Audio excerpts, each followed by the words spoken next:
vintagekramerdave, and we're going to do a little segment on secrets of the 5150. What made Eddie Van Halen's 5150 so special? What made it sound so good? What he liked about it? What kind of hardware it had? All that stuff. This is the video that we're going to do and kind of enlighten everybody on what was going on here. A lot of misinformation out there, especially on the internet, and we're gonna straighten that out right now. So let's take a look at this 5150 and what makes it so special. Okay, first thing is the 5150 was built at the Kramer factory. This isn't the actual 5150, of course, but it's a pretty good replica. I built it, and a friend of mine helped me build it. It's got the actual hardware and stuff that Eddie Van Halen used on his 5150. First of all, the body is made of poplar, and that's what Kramer was using at the time. Basically, the 5150 body was a modified Pacer Special. A lot of people think it was a Beretta, but it wasn't. That was actually the guitar that was inspired by the 5150. So the body was made of poplar. The neck, of course, was made of maple. Let's bring it up here. Okay, Eddie Van Halen loved the headstock that he had on his Ibanez Destroyer. This neck actually started out as a Kramer beak headstock neck. This is actually what it looked like before the transformation.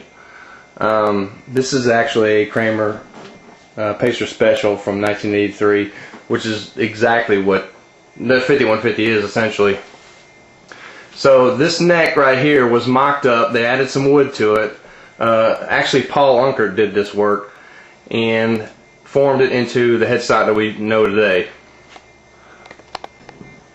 Okay, the tuners that he used back then were Gato tuners. They're made in Japan. This is what Kramer were using at the time.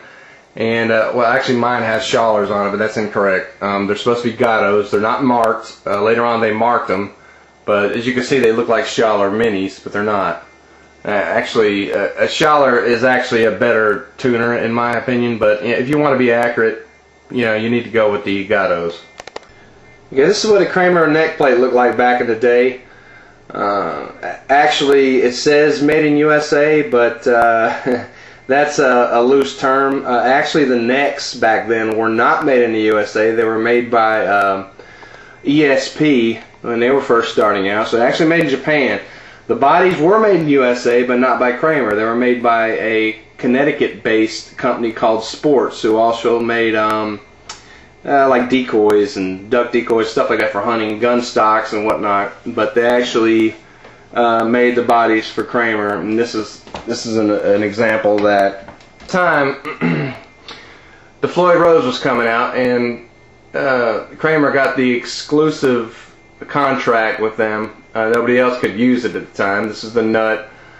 Actually, the nut on Eddie's 5150 is a little bit different. It's the first breed of the locking nut that came out. And I have one on my other guitar, but I'll show that to you in a minute.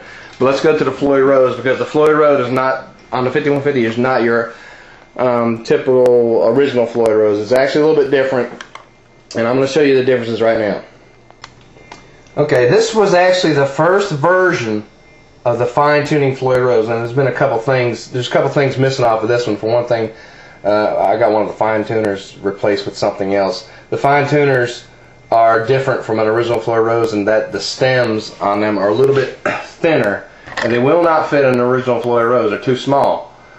And these are actually not as sturdy as the ones that came out later on, but they serve their purpose. You also notice that there's no spring mechanism, like the little spring fingers. These didn't come with those. And these Floyds came on Kramer guitars just for a very short time, and it's rumored, well, nobody really knows how many are out there, but they say like 200, 250. I don't know if that's true or not. Another thing you'll notice is that the Floyd Rose logo is not centered. It's more higher up on the base here. Okay, and you can see the hand tooling. I don't know, maybe you can see that or not. There's hand tooling marks. This has all been hand done. The saddles are shorter. Okay, they're shorter going this way. This is an original Floyd Rose saddle right here. This is replaced. Actually, Eddie has these two replaced with an original Floyd Rose saddle. that came later on. These are the early ones right here, and you can see they're shorter than this one. I don't know if it makes a huge difference, and it probably doesn't, but you can see where the little ditch is the string goes through on the original Floyd Rose. It goes all the way through. Here it stops right here. Okay. Also, this was replaced too. This is from an original Floyd Rose. The little arm collar. It's actually a black one I put because I didn't have the original one, but these came with like a just a regular nut. Basically, it didn't have like a collar on it. All right, let's flip it over and take a look at the other side. So I want to show you the block too. This is what they say is the secret of the sustain and everything. These first mock Floyd Roses actually came with a heavy steel block, which is a lot thicker than your typical Floyd Rose block, which is a lot thinner. Okay, and basically everything else is the same. All right, now for a pickup, Eddie said he used a Seymour Duncan 59. Well, there's a lot of debate on that. Actually, it was probably a 59 that was rewound. It's more of a JB sound.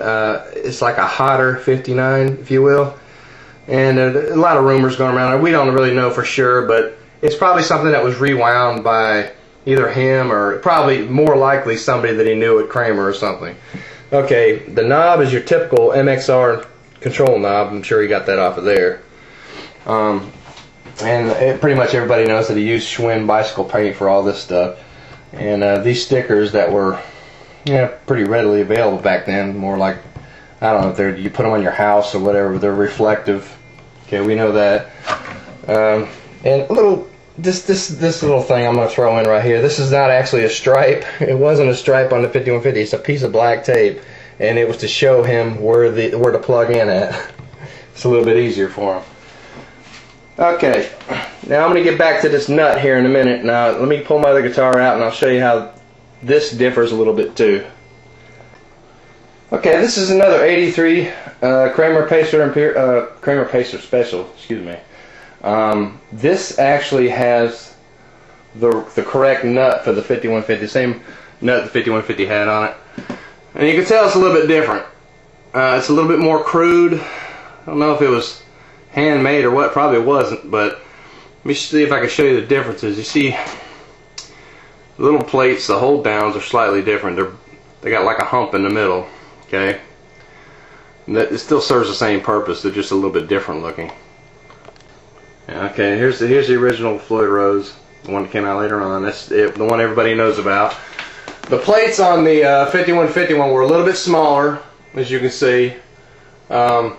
Also, where the strings go in, you see how they kind of top out right there, almost like a triangle. Well, these are more flat. Okay, the retainer bar is a little bit different too, but I'm not going to go into that. It's a little bit too much detail, too geeky. You can kind of see a difference in them anyway. Okay, I think I about covered most everything. The neck, of course, was an R2 size, which is 1 5/8. It's like a C shape, more of a C shape, which was what Kramer was doing at the time. Let's see. Oh yeah, just remember one thing: poplar plus maple with a JB and a Floyd equals magic. I mean, that's where it all comes from. Just make sure that I gotta tell you that paint and finish will kill your tone. Okay, that's why Eddie doesn't have any of his, or didn't have any of his bodies finished. He just painted them really quick, and it allowed the wood to breathe, and that was the secret to the tone, pretty much. I hope you learned something from all this, and if you guys know anything else, I mean, we're a sucker for details. Just email us at vintagekramerdave.com. And thanks a lot for listening. Bye.